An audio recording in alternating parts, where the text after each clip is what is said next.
5주에 걸쳐서 우리 블레셋 땅에 있는 5 주요 성읍을 우리가 이제 살펴보려고 하는데요.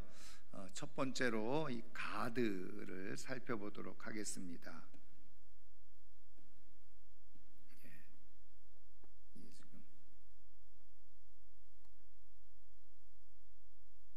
지금 포인터가 움직여지지가 않아. 어떻게 되죠? 여기서 왜 걸리지? 그냥 이걸로 하겠습니다. 가드는 의미는 포도주 틀이라는 거고요. 이제 성경에 보면 전 이명동지, 그래서 다른 이름의 같은 지역 등장을 하는데 사무엘상 17장 52절에 가히 이렇게 나오는데 우리가 이제 그 내용을 우리가 뒤에서 살펴보겠습니다만은 이건 가드와 같은 의미로 사용되어졌던 것을 보게 되어지고요. 반대로 동명이지, 그러니까 동명 같은 이름인데 다른 지역이 있어요. 그래서 역대하 11장 5절부터 12절까지 보면 그 솔로몬 이후에 남쪽 유다, 북쪽 이스라엘 분열이 되잖아요. 그때 남쪽 유다의 분열 왕국의 첫 번째 그 왕이 르호보암인데, 르호보암이 성을 건축하는 그런 목록이 나오는데 거기에 이제 이 가드라고 하는 이제 동네가 나와요. 성읍이 나오는데 학자들은 이 가드가 지금 이 블레셋 땅에 있는 가드가 아니라 바로 이 미가 선지자의 고향인 가드 모레셋을 말하는 것일 거다, 이렇게 보고 있습니다. 근데 이제 여러분 어쨌든 뭐 이렇게 인터넷이나 이런 데 찾아보면 사실은 이 르호보암이 건축한 이 성읍 가드도 이 블레셋 가드라고 이렇게 이야기하는 경우들이 종종 있어요. 그러나 이제 대체적으로 고고학적으로나 학자들이 얘기하는 부분은 이제 이 가드 모레셋일 것이다. 왜냐하면은 말씀드린 것처럼 가드 땅은 블레셋에 있는 땅이고 가드 모레셋은 바로 그 유다 땅에 있는 것이기 때문에 그렇다는 거죠. 자, 그러면 우리가 가드의 위치가 어디냐? 여러분 요거 지도 똑같은 지도긴 합니다만은 보시면 제가 일부러 여기 동그란 표시를 이쪽에다 해놨는데 요게 지금 5 성읍이에요. 그래서 위에서부터 그냥 제가 보면 에그론, 그 다음에 아스돗, 그 다음에 가드, 아스골론, 그 다음에 여기는 가자 이렇게 돼 있죠. 근데 우리 성경에는 가사로 돼 있죠. 이제 그래서 요 5 성읍이 바로 이 블레셋의 5 성읍, 주요 성읍이라고 할 수가 있습니다. 그래서 이제 우리가 성경을 읽으면서 이제 블레셋은 전체를 이야기하는 거고, 여기 블레셋 사람들은 이제 역사적으로 보면요, 원래 유럽에 있는 사람들이에요. 그래서 유럽에 있는 사람들이 배를 타고 이쪽에 와서 정착을 하고, 그리고 이제 제일 먼저 철기 문명을 가지고 들어온 사람들이 바로 이 블레셋 사람들이죠. 그래서 우리가 잘 아는 사울 왕 시대, 다윗 왕 시대, 심지어는 사울 다윗 왕 시대에 대부분의 이제 그 당시에 문화는 청동 문화였어요. 그래서 그 대부분의 사람들이 뭐 무기가 뭐 청동 이런 거였는데, 이제 왕만 이제 이 철로 된 칼 이런 걸 좀 사용한 거죠. 근데 이미 이제 블레셋에는 이 철기를 사용하는 그런 이제 무기들이 많이 생산이 되고 있었다는 겁니다. 그래서 요거고, 그 다음에 요 옆에 지도는 뭐 같은 지도입니다. 그런데 조금 이제 자세하다기보다는 좀 글씨를 크게 해서, 그래서 여기 예루살렘, 헤브론, 브엘세바 요 주변에 5 성읍이 이렇게 있다는 것을 이제 우리가 볼 수가 있죠.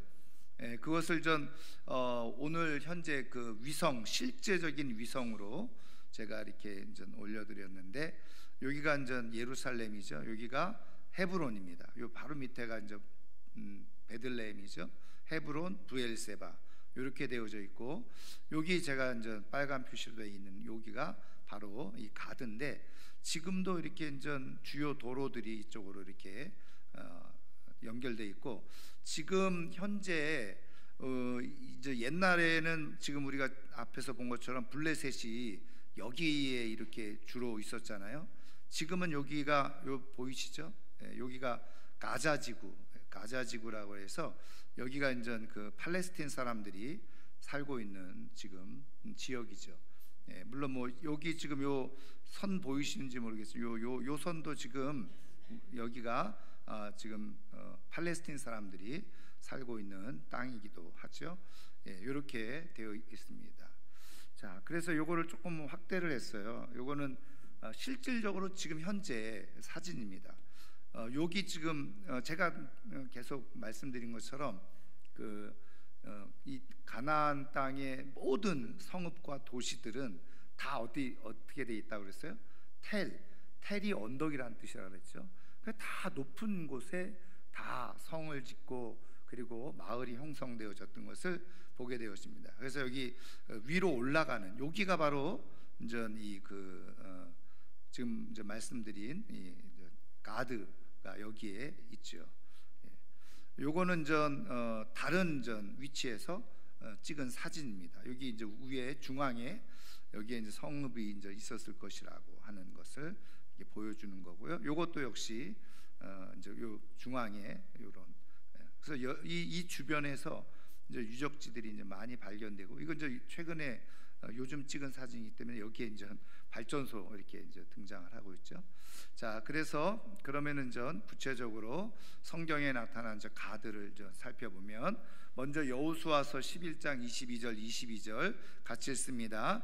그때 여호수아가 가서 산지와 헤브론과 드빌과 아납과 유다 온 산지와 이스라엘의 온 산지에서 아낙 사람들을 멸절하고 그가 또 그들의 성읍들을 진멸하여 바쳤으므로 이스라엘 자손의 땅에는 아낙 사람들이 하나도 남지 아니하였고 가사와 가드와 아스돗에만 남았더라. 아멘. 여러분, 이 내용은 말씀드린 것처럼 여호수아가 이제 가나안 땅을 정복하는 과정 속에서 여기 주로 등장하는 헤브론을 중심으로 해서 유다 온 산지에 이 아낙 자손들이 있었거든요. 이 아낙 자손들이 바로 이제 블레셋 사람들이라고 할 수 있는데, 이제 이 사람들은 굉장히 이제 장대한, 그래서 우리가 이제 말할 수 있는 골리앗 같은 이제 그런 사람들이 있었는데, 그런 사람들을 다 멸절했다는 거예요. 그런데 멸절했는데 가사와 가드와 아스도네는 그 아낙 사람들이 그대로 남아 있었다는 거죠. 그러니까는 뭐 다는 아니지만 그대로 조금 남아 있는 것을 보게 되어져요. 그래서 이 가드에서 우리가 잘 아는 골리앗이 등장하는 것을 우리가 이제 볼 수가 있죠. 자, 그다음에 여기 보면 하나님의 언약궤가 나오는데, 자, 사무엘상 5장 7절부터 9절 같이 한번 읽겠습니다. 아스돗 사람들이 이를 보고 이르되 이스라엘 신의 궤를 우리와 함께 있지 못하게 할지라 그의 손이 우리와 우리 신 다곤을 친다 하고 이에 사람을 보내어 블레셋 사람들의 모든 방백을 모으고 이르되 우리가 이스라엘 신의 궤를 어찌하랴 하니 그들이 대답하되 이스라엘의 신의 궤를 가드로 옮겨가라 하므로 이스라엘 신의 궤를 옮겨갔더니 그것을 옮겨간 후에 여호와의 손이 심히 큰 환난을 그 성읍에 더하사 성읍 사람들의 작은 자와 큰 자를 다 쳐서 독한 종기가 나게 하신지라. 아멘. 여러분, 이 내용이 무슨 내용인지 아시죠? 이제 블레셋과 그리고 이제 이스라엘과 전쟁이 이제 있게 되어졌는데, 그때 이 엘리 제사장의 두 아들 홈니와 비느하스가 전쟁에 당연히 참여하게 되어지죠. 근데 이제 이스라엘 백성들이 두려워하고 불안해하니까, 그리고 자꾸 이제 블레셋에 밀리는 거예요. 그래서 이 전쟁을 어떻게 한번 좀 역전시켜 볼까 해서 생각해낸 것이 뭐냐면, 지금 여기에 등장하는 표현대로 이스라엘의 신의 궤, 하나님의 법궤지요. 그래서 이 성막 안에 있는 하나님의 법궤를 가지고 나온 거예요. 그래서 하나님의 법궤를 가지고 나왔다고 하는 것은 하나님께서 이 전쟁에서 임해 주셔서 이 전쟁에서 승리하게 해달라고 하는 그런 기대와 마음이 있었던 거죠. 그런데 사실은 이 하나님의 법궤를 가지고 나왔을 때 그 모습을 보았던 블레셋 사람들도 두려워 떨었다고 그랬어요. 그런데 신기하다기보다는 놀라운 사실은 이 전쟁에서 블레셋에 의해서 이스라엘이 패하게 되어지고, 심지어는 어떻게 해요?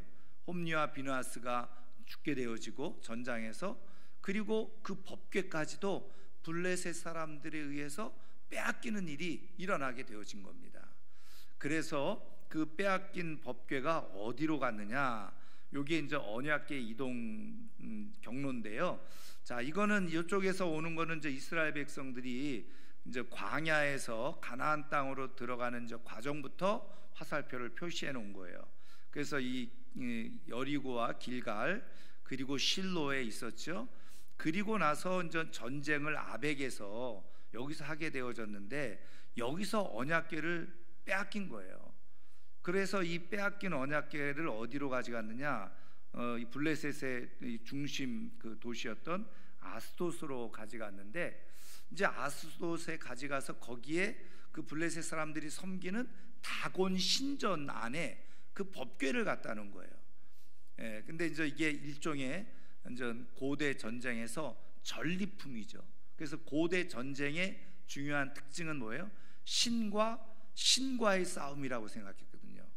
그러니까 전쟁에서 이기면 힘이 센 신이고, 전쟁에서 우리가 지면 힘이 없는 신이에요. 그래서 모든 전리품을 일단은 어디다가요? 자기가 섬기는 신전 안에다가 전리품을 갖다 두는 거예요. 그래서 다곤 신전 안에다가 하나님의 법궤를 갖다 놓은 거죠. 그런데 여러분, 그 다음날 와서 보니까 깜짝 놀랐죠. 왜요? 다곤 신의 그 석상인데 목이 잘려져 나가고 팔이 잘려져 나가고 그런 놀라운 일이 벌어진 거예요. 그러니까 이제 사람들이 두려움에 떨게 되어지죠. 그래서 야, 이거 안 되겠다. 그래서 어디로 옮겼느냐? 이 가드로 옮겼다는 거예요. 지금 우리가 보고 있는 이 가드로 옮겼어요. 그래서 오늘 우리가 아까 읽은 말씀에서 내용이 바로 그 내용이죠. 그래서 그 이스라엘 신의 궤를 우리가 감당하지 못하겠다. 그래서 가드로 옮겨가라 해서 가드로 옮긴 겁니다. 그래서 여기 아스돗에서 가드로 옮겼어요. 근데 이 가드에서 또 어떤 일이 일어났냐? 그 가드에 살고 있는 사람들에게 갑자기 독종이 막 생긴 거예요. 전염병 같은 것이 생긴 거죠. 그러니까 야, 이거 하나님의 법궤가, 이스라엘 신의 궤가 우리한테 들어와서 우리에게 이런 재앙이 있구나. 그래서 이거를 또 어떻게 해요? 자기네 블레셋 그 같은 성읍 에그론으로 또 보내죠. 그래서 에그론에서 한 7개월 정도 그렇게 두었는데 계속 문제가 생기고 재앙이 일어나고, 그러니까 안 되겠다 해가지고 다시 어떻게 해요? 베스메스로 보내게 되어지고, 그리고 여기에서 기럇 여아림을 통해서 다시 예루살렘으로 돌아오게 되어지는데, 이 기럇 여아림에서 20년 동안 법궤가 이 아비나답의 집에 머물러 있게 되어집니다.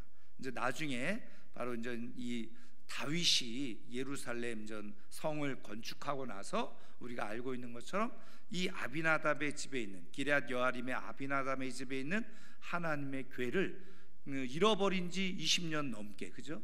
20년 만에 이제 되찾아오게 되어지는 일이 이제 일어나게 되어지죠.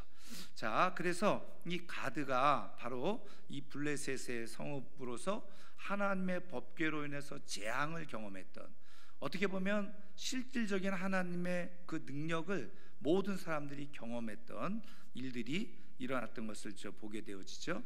그래서 앞서 말씀드린 것처럼 이 가드는 이제 우리가 뒤에서도 보겠습니다만은 이 골리앗 같은 아낙 후손들이 있어서 장수들이 많이 있는 곳이었거든요.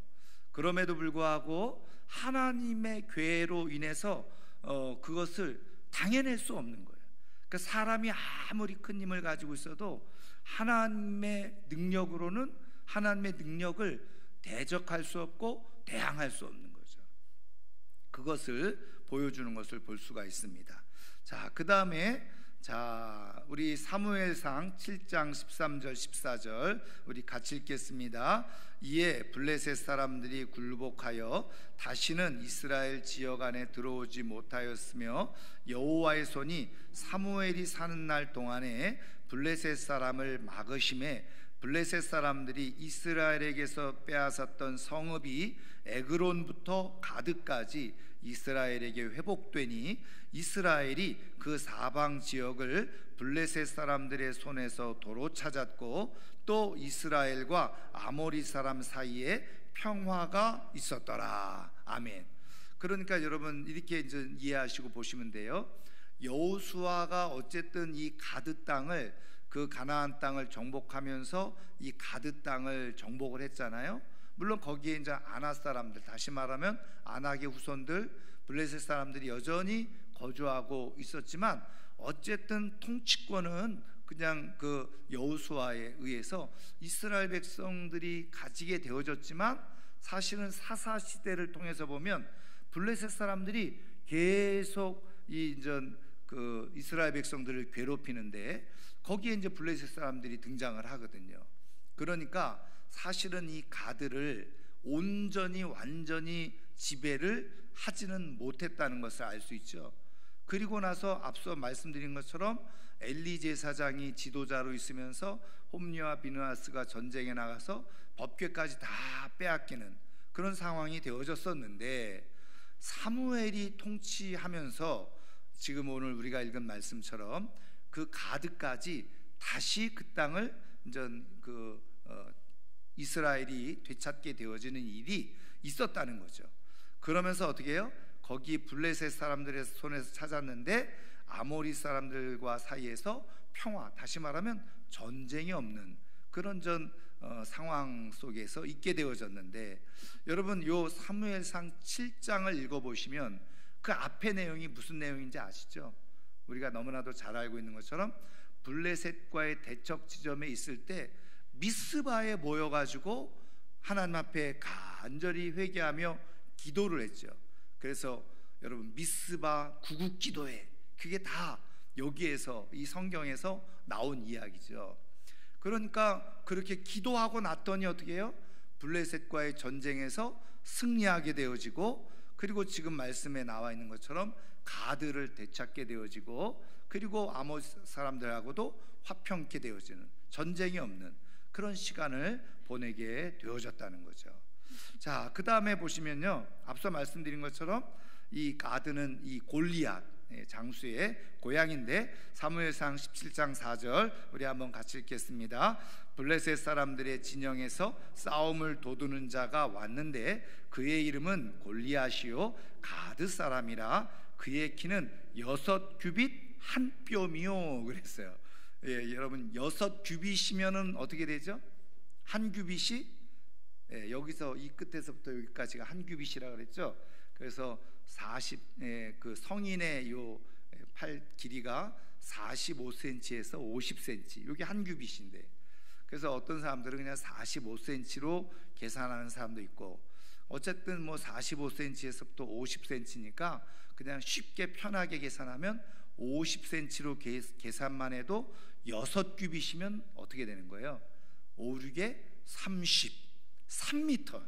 그리고 한 뼘이 더 많아. 이만큼. 요 한 뼘이 한 20cm 되잖아요. 그러니까는 대략적으로 3m 20. 네. 그리고 만약에 그냥 45cm만 해도 여러분 어떻게 해요? 거의 3m에 육박하는, 그 굉장히 큰 장수인 건지 알 수 있죠. 그러니까 아낙의 후손인 거예요. 자, 그런데 골리앗의 이제 고향인데 결국은 다윗이 우리가 잘 아는 것처럼 골리앗을 무찌르죠. 자, 우리 한번 같이 읽겠습니다. 사무엘상 17장 52절입니다. 이스라엘과 유다 사람들이 일어나서 소리 지르며 블레셋 사람들을 쫓아 가이와 에그론 성문까지 이르렀고 블레셋 사람들의 부상자들은 사하라임 가는 길에서부터 가드와 에그론까지 엎드러졌더라. 그래서 앞서 말씀드린 것처럼 그 동명이지, 그래서 죄송합니다. 같은 동명이지죠. 그래서 가이하고 가드, 그래서 가이와 에그론까지, 뒤에도 가드와 에그론까지. 그래서 학자들이 이 가이와 가드가 같은 곳인데 이렇게 이제 사용했다. 이 내용은 뭐냐면, 우리가 잘 아는 것처럼 다윗이 골리앗하고 싸우잖아요. 그래서 그냥 이 돌 하나로 바로 골리앗을 무너뜨리고, 그러니까 이제 블레셋 사람들이 이제 기고만장하다가 다 도망가는 거예요. 어디까지? 지금 이 가드와 에그론까지 도망하게 되어지는데, 다윗이 쫓아가서 다 진멸하는 그런 일이 일어났다는 거죠. 자, 그래서 우리가 저 지도를 보면 여기가 요 지도죠.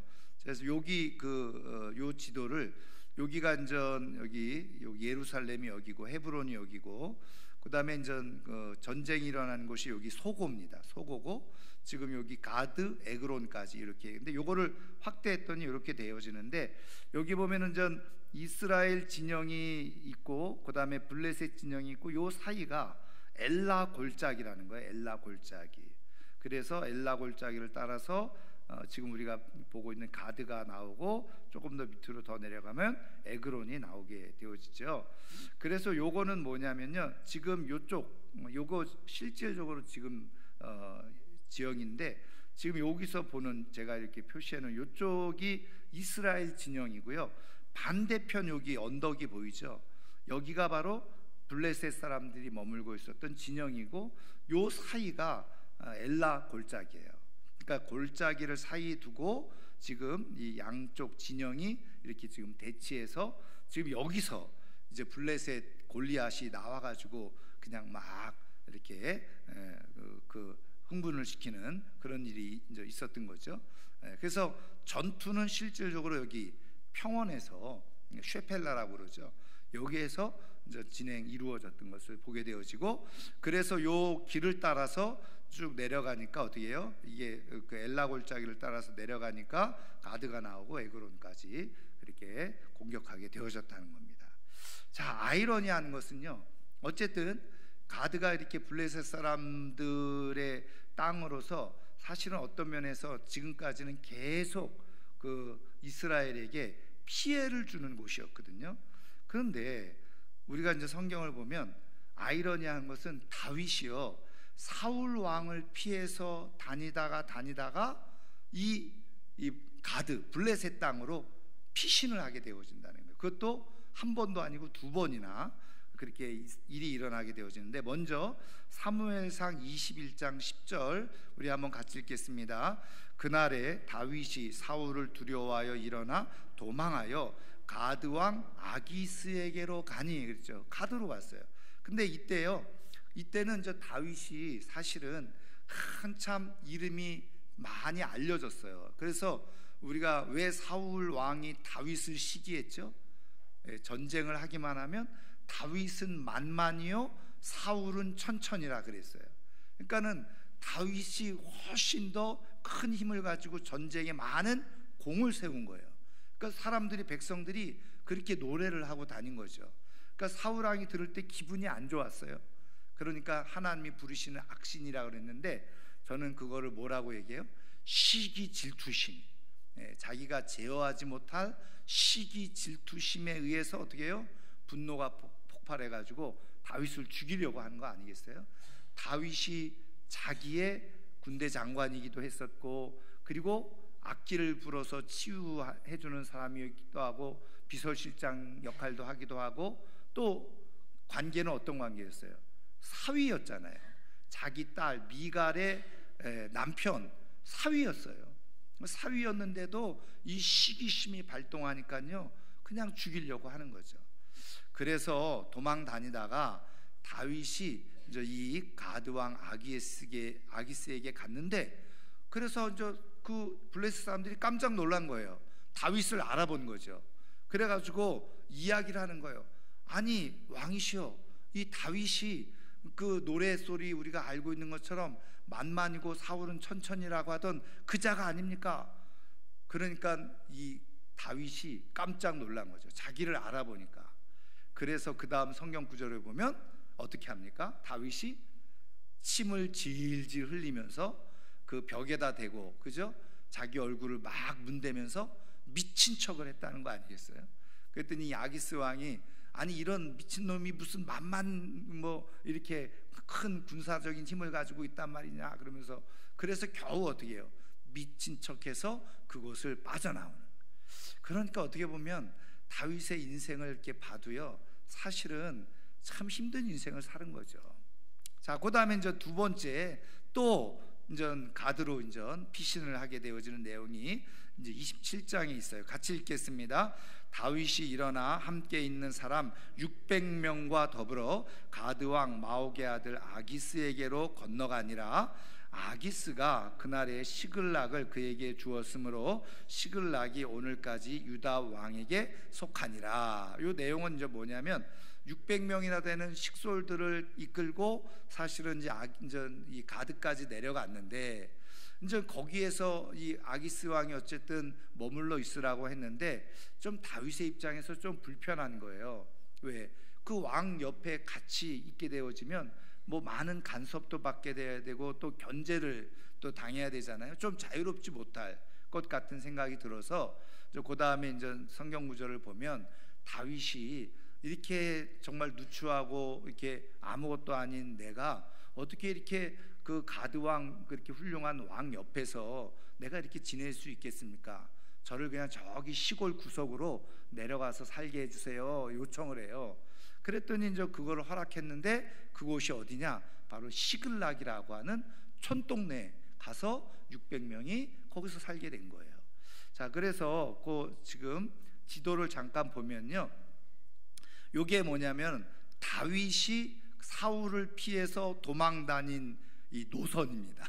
네, 선이죠. 그래서 여기 이제 그냥 잠깐 살펴보면 지금 이 기브아에서 라마로 갔다가 노브로 가죠. 그래서 여기에서 첫 번째 가드, 그래서 아까 말씀드린 것처럼 미친 척했던 첫 번째로 가드로 내려가서 피신을 해요. 근데 여기에 아까 말씀드린 것처럼 있을 수가 없으니까 다시 이제 아둘람, 여러분 유명한 그 아둘람 굴 아시죠? 거기에 갔다가 그 다음에 여기에서 어떤 일을 하냐면 자기 그 부모님들 그리고 형제들을 요 모압으로 이렇게 가서 보내게 합니다. 여러분 왜 모압으로 자기 부모님과 형제들을 모압으로 피신시키죠? 네, 갑자기 저를 뚫어지게 쳐다보고 계셔서 네, 여러분 아시는 대로 그 다윗의 아버지가 이세, 그 다음에 오벳, 그 다음에 누구예요? 보아스잖아요. 보아스 아시죠? 예, 보아스의 부인이 누구였어요? 예, 룻이잖아요. 룻, 모압 여인 룻. 그러니까 여기가 어떻게 보면은 이제 조상으로 올라가다 보면 여기가 이제 뭐 증조모, 고조모가 있는 곳이 바로 이 모압이에요. 그러니까 이제 아버지 이세와 그리고 이제 부모 형제들을 거기에다가 모압으로 잠깐 모셔놓죠. 그리고 다시 이제 아둘람으로 왔다가 또 십광야로 가죠. 그래서 여기에서 마온으로 갔다가 엔게디로 갔다가 또 바란 광야 갔다가 갈멜로 갔다가, 그리고 더 이상 이제 사울에게 도망 다닐 곳이 없다 생각을 해서 다시 가드로 간 거예요. 예. 자, 그래서 말씀드린 것처럼 이 가드에 갔다가 여기 이제 왕 옆에 있기에 불편하니까 시글락으로 이렇게 오게 되어지죠. 자, 여기서 사실은 성경을 읽어보면요, 다윗이 꽤 오랜 시간 머무릅니다. 그래서 1년 4개월 동안 이 시글락에서 지내요. 그러다가 이제 마지막 전쟁이 한번 일어나죠.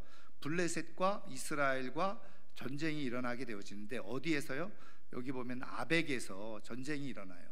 근데 이때는 이스라엘의 왕이 사울이었고 지금 이 가드 블레셋하고 전쟁을 하게 되어지는데, 이 블레셋 5 성읍에 있는 나라들이 다 연합을 해서 이스라엘하고 싸우게 되어진 거예요.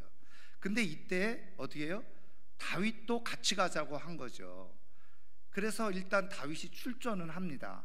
근데 만약에 여러분 이제 우리가 성경을 보면 만약에 다윗이 지금 이 블레셋 편에 들어서 이스라엘하고 전쟁을 하게 되어졌다. 어떤 일이 일어나겠습니까? 이제는 평생 사실은 이스라엘 땅을 다윗은 못 밟게 되어지는 거예요. 원수가 되어지는 거죠. 그런데 하나님께서 이제 우리가 성경을 읽어보면 어떻게 간섭을 하시느냐? 그래가지고 이제 일단 출전을 했습니다.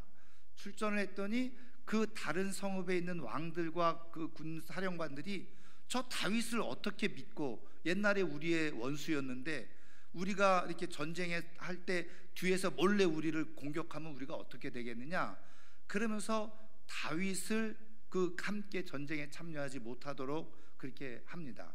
그러니까 이 가드왕 아기스가 그러면 다윗에게 얘기를 하죠. 다른 왕들이나 그리고 사령관들이, 군사령관들이 이렇게 당신을 못 믿고 이렇게 얘기하니 나는 당신을 믿지만 당신은 이 전쟁에서 빠지는 게 좋겠다. 그래서 결국은 다윗은 다시 시글락으로 돌아오게 되어지는데, 여기 시글락에 돌아오고 나니까 깜짝 놀랄 일이 일어났죠. 그 아말렉 사람들이 공격해 들어와 가지고 다 또 그냥 이 그 가족들을 다 또 600명 된, 다는 아니지만 그 사람들을 또 끌고 간 거예요. 처자식들을. 그러니까 이 처음에 이 전쟁에 참여했다가 돌아왔던 사람들이 화가 나가지고 다윗을 돌로 쳐 죽이려고 했었잖아요. 그러니까 여러분, 다윗이 험악한 세월을 보낸 거예요. 왕이 될 때까지. 그런데 이제 하나님께서 정말 은혜를 베풀어 주셔서 쫓아가게 하시고 가족들 다시 다 되찾아오게 하시고, 그리고 그 전리품을 가지고 우리가 이제 여기 인근에 있는 유다 사람들에게, 그 유다 장로들, 그 다음에 그 지도자들에게 그 아말렉 사람들한테 빼앗았던 전리품들을 다 나눠줘 버립니다. 그러니까 여기 유다 사람들 입장에서는 얼마나 좋겠어요. 그래서 결국은 이 아벡 전투에서, 이 길보아 전투에서 사울 왕이 죽지요. 그리고서 이 헤브론에 가서 다윗이 유다 지파 사람들 중심으로, 유다 베냐민 지파 사람들 중심으로 해서 왕이 되죠. 7년 동안 왕이 되고, 그리고서 이제 나중에 이 북쪽의 지파들하고 다 같이 해서 이제 통일 왕국을 이루게 되어지는 것을 보게 되어집니다. 어쨌든 이 가드가 바로 이런 곳이었다. 자, 그래서 이제 우리가 이제 생각해 봐야 될 것이 뭐냐면, 가드가 앞서 말씀드린 것처럼 사실은 계속해서 이 그 이스라엘에게 있어서는 아주 골치 아픈 그런 블레셋의 그런 땅이었잖아요. 그 골리앗에 의해서 공격해오고 법궤도 어쨌든 빼앗기는 곳이 되었었고, 그런데 아이러니하게도 다윗에게 있어서는 이 가드가 거꾸로 피난처였다는 거예요. 그리고 이제 이렇게 사회학자들 이렇게 이야기를 보면 다윗이 전쟁의 전술을 어디서 배웠냐? 가드에서 배웠다는 거예요. 철제 무기를 다스리는 방법, 그리고 그 블레셋 사람들이 전쟁에 능했으니 그 전쟁하는 전술과 방법, 여기 가드에 있으면서 그런 것들을 다 배웠다는 거예요.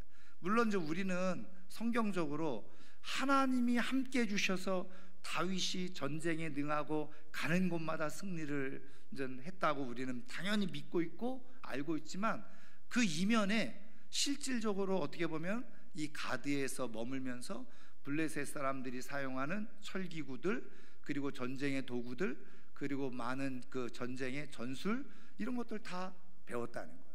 이거는 학자들이 이제 얘기하는 거죠. 사회적으로, 문화적으로. 여러분, 그런 의미에서 여러분 보세요.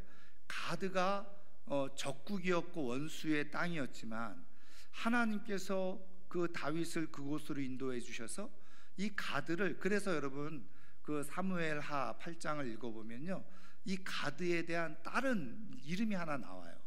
근데 이제 그게 정확하게 이제 뒤에서 보겠습니다만은 역대하에서는 가드라고 아예 딱 못 박아서 지금 이제 역대상에는 가드라고 이제 나오는데, 그 똑같은 내용이 기록되어져 있는 사무엘 하에서는 가드라는 지명이 안 나옵니다.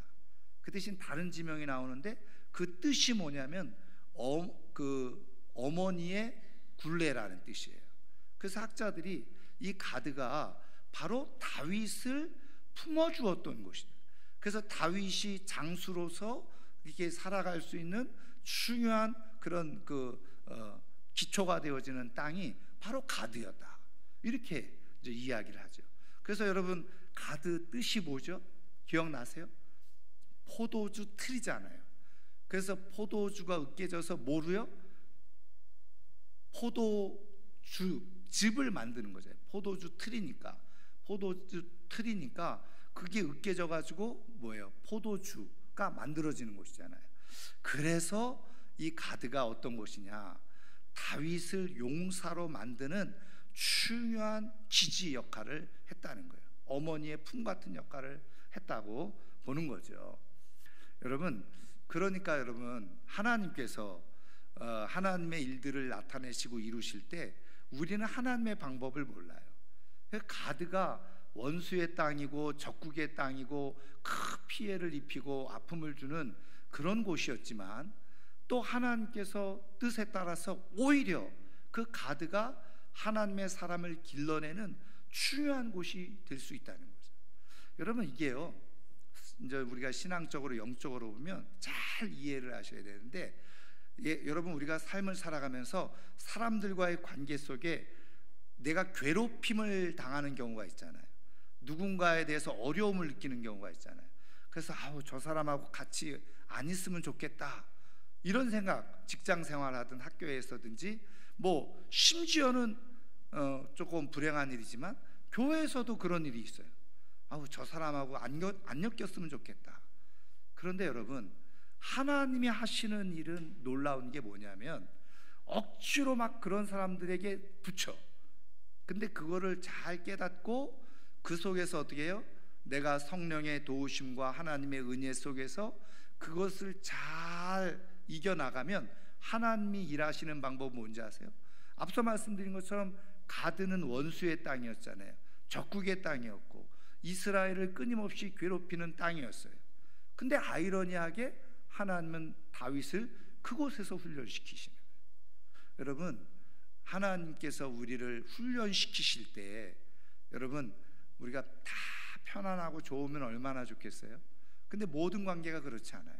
그런데 때로는요, 전혀 엮이고 싶지 않은 사람하고 어떻게 엮였어요?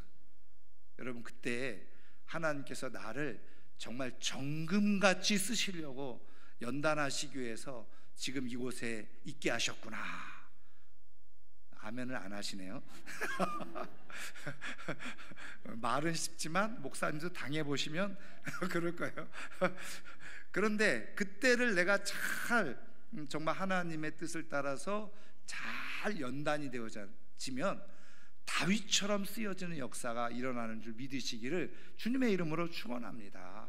그게 하나님의 방법인 거예요.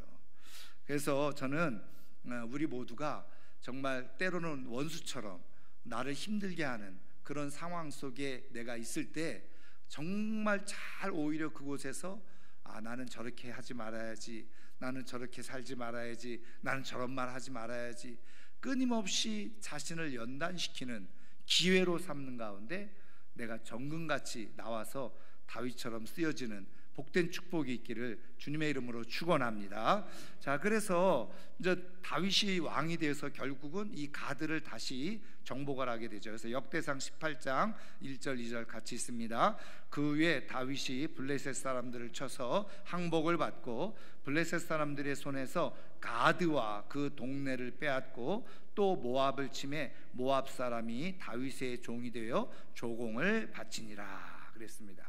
여러분, 가드가요, 결국은 나중에 보시면 말씀드린 그 정복을 하고 나서 이 가드 출신의 아주 뛰어난 사람들이 그 다윗 옆에 있었던 것을 우리가 보게 되었습니다. 자, 사무엘하 6장 10절 같이 읽습니다. 다윗이 여호와의 궤를 옮겨 다윗성 자기에게로 메어가기를 즐겨하지 아니하고 가드 사람 오벳 에돔의 집으로 메어 간지라. 아멘. 여러분, 이게 무슨 얘기죠? 아까 말한 것처럼 기럇 여아림의 아비나답의 집에 20년 동안 법궤가 있었죠. 예루살렘을 시온성을 짓고 법궤를 다윗이 가지고 오려고 하다가 그것을 그 우사가 만져가지고요, 그냥 우사가 그냥 죽어버린 거예요. 그래서 다윗이 깜짝 놀래가지고 어떻게 해요? 그 가져오던 법궤를 어디에다가? 이 오베데돔의 집에다가 두었다는 거예요, 잠시. 근데 이 오베데돔이 어디 사람이냐? 가드 출신의 사람이에요. 근데 이 오베데돔이요, 이제 그 다음 우리가 성경 구절을 읽어보면 그 하나님의 법궤를 얼떨결에 그렇게 자기 집안에 그렇게 모셔드렸는데, 그 하나님의 법궤로 인해서 오베데돔이 큰 복을 받았다는 거예요. 여러분, 그런 의미에서 여러분, 오베데돔이 하나님의 법궤를 갑작스럽게 떠안게 되어졌을 때 얼마나 불안했겠어요. 왜? 그거는 어마어마한 큰 행사였잖아요. 그러니까 사람들이 와서 다 그 법궤를 옮겨가는 것을 잔치처럼 나와서 다 구경하고 보고 있었는데, 여러분, 오베데돔도 마찬가지 아니었겠어요? 근데 그냥 법궤 만졌다가 죽는 우사를 보면서 얼마나 기겁을 했겠어요. 그 다윗도 두려움에 빠졌는데, 근데 오베데돔은 그 하나님의 법궤를 자기 집으로 얼떨결에 떠안아 모셨어요. 그런데 믿음을 가지고 어떻게 해요? 하나님의 법궤를 잘 보관하게 된 거예요. 그랬더니 하나님께서 어떻게 해요? 그 집에 복을 내리신 거죠. 여러분 보세요. 얼떨결에 내가 떠맡던 일들, 근데 여러분 그게요, 하나님께서, 그래서 어떤 경우는 오베데돔이 이거 좋아했겠어요? 불안했겠죠. 와, 저거 우리 집에 모셨다가 괜히 나나 우리 가족들 저거 어떻게 잘못하다가 죽는 거 아니야? 아마 그랬을지도 몰라요. 근데 제가 소설을 좀 쓸게요. 저 하나님의 법궤가 와가지고 그냥 조마조마하고 두려움에 덜덜덜덜 떨어서 어떻게 할까 그랬는데, 아팠던 아내가 암이 떠나가는 거야. 공부 못했던 자녀들이 막 전교 1등을 하고 막 이러는 거죠. 그런 일이 일어나니까 복이 이제 생기게 된 거죠. 그러니까 오베데돔이 어떻게 했어요? 와, 하나님의 법궤를 모시니까 이런 복이 있구나. 그러면 여러분, 하나님이 왜 그렇게 하셨을까요? 다윗에게 사인을 준 거죠. 야, 이 법궤는 그렇게 두려워할 게 아니야. 이 법궤는 정말 하나님의 복의 근원이다. 그거를 오베데돔의 집을 통해서 하나님이 보여주신 거죠. 그래서 다윗이 다시 정신을 차리고 왜 이런 일이 일어났을까 생각해 보니까 어떻게 해요? 하나님의 법궤는 술에다 놓고 끌고 오는 게 아니에요. 제사장들이 어떻게 해요? 어깨에다 메고 와야 되죠. 그래서 이거 법궤를 모시는 방법이 잘못됐었구나. 그리고 정정해서 다시 제사장들을 동원해서 법궤를 어깨에다 메고 오면서 하나님의 복이 시온에 부어지는 역사가 일어나게 되어졌죠. 어쨌든 오베데돔의 집은요, 얼떨결에 떠맡았던 이 법궤, 그걸로 대박을 터뜨렸던 가정이 오베데돔이에요. 여러분, 하나님께서 우리에게 말씀해 주시는 게 뭐예요? 여러분, 가드 사람이었어요. 어떻게 보면 이방인이잖아요. 그럼에도 불구하고 하나님은 어떻게 해요? 그 오베데돔 얼떨결에 맡았지만 이거를 소중하게 여기고 하나님을 잘 섬겼더니 그대로 복이 되어지는 거예요. 여러분, 우리가 하나님의 일을 얼떨결에 맡았어요. 저도 얼떨결에 맡는 일들이 있어요. 근데 그런 것들을 은혜 가운데 잘 감당할 때 하나님의 복으로 채워지는 역사가 있는 줄 믿으시기를 주의 이름으로 축원합니다. 자, 그 다음에 사무엘하 15장 18절 19절 같이 읽습니다. 그의 모든 신하들이 그의 곁으로 지나가고 모든 그렛 사람과 모든 블렛 사람과 및 왕을 따라 가드에서 온 모든 가드 사람 600명이 왕 앞으로 행진하니라. 그때 왕이 가드 사람 이때에게 이르되 어찌하여 너도 우리와 함께 가느냐? 너는 쫓겨난 나그네이니 돌아가서 왕과 함께 네 곳에 있으라. 여러분, 이게 무슨 얘기냐면요, 그 다윗의 아들 압살롬이 반역을 일으켰잖아요. 그래서 예루살렘에 있던 다윗이, 표현은 그렇습니다만은 신도 못 신고 한밤중에 도주하게 되어져요. 도망하게 되어지는 거예요. 그때에 사실은 우리가 알고 있는 것처럼 다윗의 주변에 다윗을 배신했던 사람들도 꽤 있었죠. 그런데 이 얼떨결에 이렇게 사실은 피신할 수밖에 없는 상황, 그리고 대세는 이미 다 기울어서 모든 유다 백성들이 압살롬 쪽으로 기울어져 있는 상태예요. 그런데 이때에 지금 이 다윗이 피신해서 가려고 할 때에 그 앞에 신하들과 사람들이 모여들었는데, 말씀해 보니까 어떻게 해요? 가드에서 온 가드 사람 600명이 왕 앞에서 행진했다. 가드 사람들. 그런데 그 대표가 누구였느냐? 그 다음에 보면 가드 사람 이때가 군사령관 중에 한 사람이었거든요. 그러니까는 이때가 같이 가려고 하니까 다윗이, 야, 너까지 왜 여기에 이 어려운 길을 가려고 하냐? 너는 원래 가드 너의 고향인데 네가 쫓겨나긴 했지만 그곳에 너 다시 돌아가서 네가 편하게 그곳에서 생활하는 게 좋겠다. 그렇게 얘기를 하는 거예요. 그랬더니 이제 우리가 그 다음 성경 구절을 읽어보면 이때가 그렇지 않죠. 그러면서 자기가 다윗에게 충성할 것을 약속을 합니다. 그러니까 다윗이 먼저 이때를 앞서 보내서 길을 다 준비하도록 그렇게 얘기를 해요. 그래서 여러분, 가드 사람, 이방 사람이었지만, 그래서 학자들은 이때가 왜 이렇게 다윗에게 충성을 하는 사람이 되어졌냐? 앞서 말씀드린 것처럼 다윗이 가드에서 가서 피난 생활도 했었죠. 또 가드를 정복했죠. 아마 그래서 이제 학자들은 얘기가 이때라고 하는 사람이 다윗의 어떤 그런 신앙과 인품 뭐 이런 것들을 알아봤을 것이다. 그래서 그 가드가 고향이지만 그곳에서 와서 다윗을 섬겼을 것이다. 이렇게 보는 거예요. 어쨌든 다른 사람들은 지금 이 위기의 순간에 다 도망하는데 가드 사람 600명이 다윗을 돌보고, 또 거기에 군사령관이었던 이때가 다윗을 호위하는 그런 일이 일어나게 되어요. 그래서 앞서 말씀드린 것처럼 가드는 원래는 원수의 땅이었고 적국의 땅이었죠. 그런데 하나님께서 그곳에서 다윗을 잘 길러내시고, 심지어는 이후에 그 가드 사람들을 통해서 자기가 자기 곁에 그 다 배신하고 떠나가는 그 순간에 오히려 이방의 가드 사람들이 다윗 편에 서서 다윗을 호위하고 지켜주고 보호해주는 그런 일들이 일어나게 되어져요. 저는 우리가 하나님께서 행하시는 일을 통해서 보세요. 앞서 말씀드린 것처럼 저가 전에는 원수였어요. 그래서 가까이 하기에는 너무 먼 당신, 그리고 함께 엮이는 거 싫어했어요. 그런데 어쩔 수 없이 그곳에서 엮였어요. 그리고 같이 참아내고 기다려주고, 그리고서 그냥 하나님의 뜻을 따라서 있었어요. 근데 어느 날 보니까 하나님께서 나를 사용하시기도 하고, 그 사람이 오히려 내 편이 되어져서 나를 지켜주고 도와주고 함께 해주는 그런 우군이 되어지는 축복이 일어나게 되어진다는 거예요.